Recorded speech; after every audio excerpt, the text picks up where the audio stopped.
Hi hello నమస్తే. ఒక big breaking news అందుతుంది. మొత్తం మీద లారెన్స్ బిస్టోయ్, అసలు లారెన్స్ బిస్టోయ్ ఎవరు?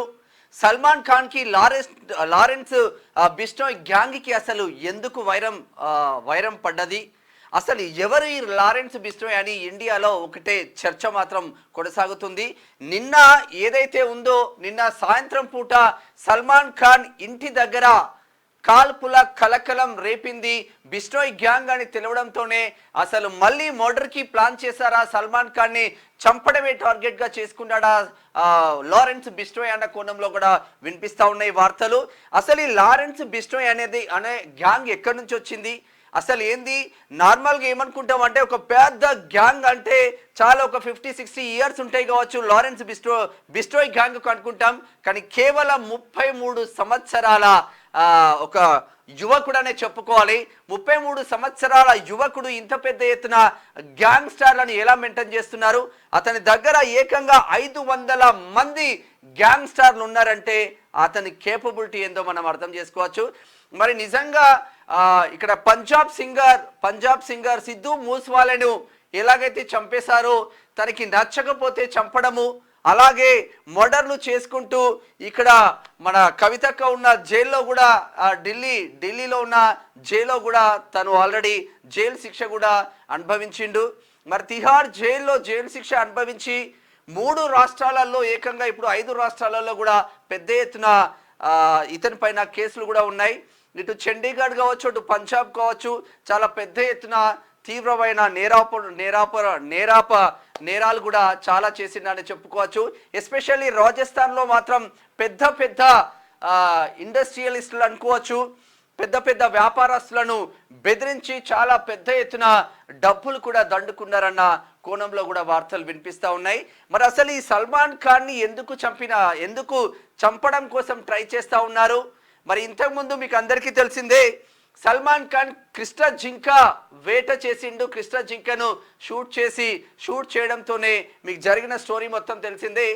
ఆ కేసులో సల్మాన్ ఖాన్ ఏకంగా జైలుకు కూడా వెళ్ళి వచ్చిండు. మరి అప్పటి నుంచి స్టార్ట్ అయిందని చెప్పుకోవచ్చు.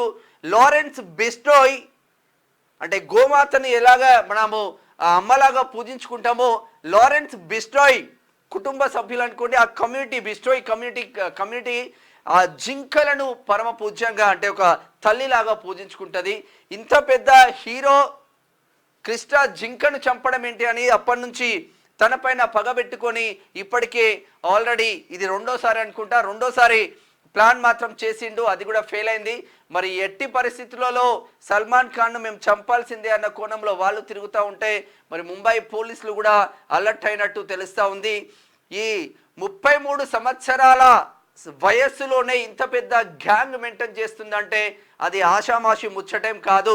ఏకంగా ఈ లారెన్స్ బిస్టోయ్ అనే క్యాండిడేట్ పంజాబ్ యూనివర్సిటీ నుంచి LLB కూడా చేసిండు. స్టూడెంట్గా ఉన్నప్పుడే యూనియన్ లీడర్గా ఉండి ఎన్నో కేసులలో ఇబ్బందులు పడి స్టూడెంట్ లీడర్గా ఉన్నప్పుడే జైల్లో కూడా మగ్గిన పరిస్థితి. మరి ఇప్పటికే చాలా మందిని కూడా తను మర్డర్ చేశాడు. ఇటు పంజాబ్ సింగర్ సిద్ధూ మూసేవాలను మర్డర్ చేశారు, ఇంకా చాలా మందిని మర్డర్ చేశారు. బట్ సల్మాన్ ఖాన్ పేరు ఒకటి తెరపైకి రావడంతోనే, సల్మాన్ ఖాన్ మర్డర్ కి ప్లాన్ చేయడంతోనే ఒక్కసారిగా సంచలనం సృష్టించిందని చెప్పుకోవచ్చు. మరి నిన్న సాయంత్రం ముంబైలో ఏదైతే జరిగిందో, సల్మాన్ ఖాన్ రెసిడెన్స్ దగ్గర కాల్పుల కలకలం, అది 4 రౌండ్ల కాల్పులు జరపడంతోనే ముంబై పోలీసులతో పాటు ఇండియా మొత్తం అలర్ట్ అయిందని చెప్పుకోవచ్చు. మరి బిస్టోయ్ గ్యాంగ్ ఎక్కడ ఉంటారు ఏంది అనేది నిన్నటి నుంచి సెర్చ్ చేస్తే ఒకరు మాత్రం ఆగ్రాలో ఉన్నట్టు తెలుస్తూ ఉంది. కానీ ఇంతవరకు వాళ్ళు మాత్రం ఎక్కడ ఏ పోలీసులకు మాత్రం పట్టుబడలేదని చెప్పుకోవచ్చు. చాలా పెద్ద ఎత్తున అంటే తను జైల్లో ఉన్న తర్వాత కూడా జైలు సిబ్బందితో కూడా ఫోన్లు తీసుకొని మాట్లాడుకొని బయట ఇల్లీగల్ దందాలు మాత్రం కొనసాగించునని చెప్పుకోవచ్చు. ఇంత చిన్న ఏజ్లో మరి ఇంత పెద్ద గ్యాంగ్ స్టార్ ఎలా అయ్యిందంటే ఒక పోలీస్ కానిస్టేబుల్ కొడుకు గ్యాంగ్ స్టార్ గా ఎందుకు మారాల్సి వచ్చిందంటే ఆయనకున్న అక్కడ పరిస్థితులను అని చెప్తా ఉంటారు. ఒక పోలీస్ కానిస్టేబుల్ కొడుకు ఎస్ఐనో సిఐనో కావాలి, కానీ ఇంత పెద్ద గ్యాంగ్ స్టార్ కావడంతో 500కు పైన 500కు పైన గ్యాంగ్ స్టార్లను మెయింటైన్ చేస్తున్నాడంటే అంత ఆషామాషి ముచ్చటం కాదు అన్న కోణంలో కూడా వినిపిస్తూ ఉంది. కేవలం 33 సంవత్సరాల వయసులోనే ఇంత పెద్ద గ్యాంగ్ స్టార్ పంజాబ్ కేంద్రంగా చాలా మంది సిక్కు కమ్యూనిటీకి చెందిన చాలా మందిని తను చంపేయడం జరిగింది. తను అడ్డుపడ్డాడంటే ఎంత పెద్ద క్యాండిడేట్ అయినా మర్డర్ చేసే వరకు వెళ్తాడు బిష్నోయ్ గ్యాంగ్ అని చెప్పుకోవచ్చు. మరి ఆ బిష్నోయ్ గ్యాంగ్ ఎప్పుడు దొరుకుతుంది పోలీసులకు, దొరికేనా ముందుకు వెళ్ళేనా అన్న కోణంలో మరి సల్మాన్ ఖాన్ ఒకటేసారి అటాక్ చేయడంతోనే తన పేరు మాత్రం మారు మోగిందని చెప్పుకోవచ్చు. మరి పంజాబ్ ప్రాంతంలో పుట్టి ఇండియానే గడగడలాడిస్తున్నాడు బిష్నోయ్ గ్యాంగ్ అని చెప్పుకోవచ్చు. ఇది పూర్తి స్థాయిలో బిష్నోయ్ గ్యాంగ్ అంటే ఒక కానిస్టేబుల్ కొడుకు ఇంత పెద్ద గ్యాంగ్ స్టార్గా మారిండు. ఇప్పటికైనా మనిషి మంచిగా మారి సత్ప్రవర్తనతో ఉండాలని క్యూనిస్ కోరుకుంటుంది. Thank you.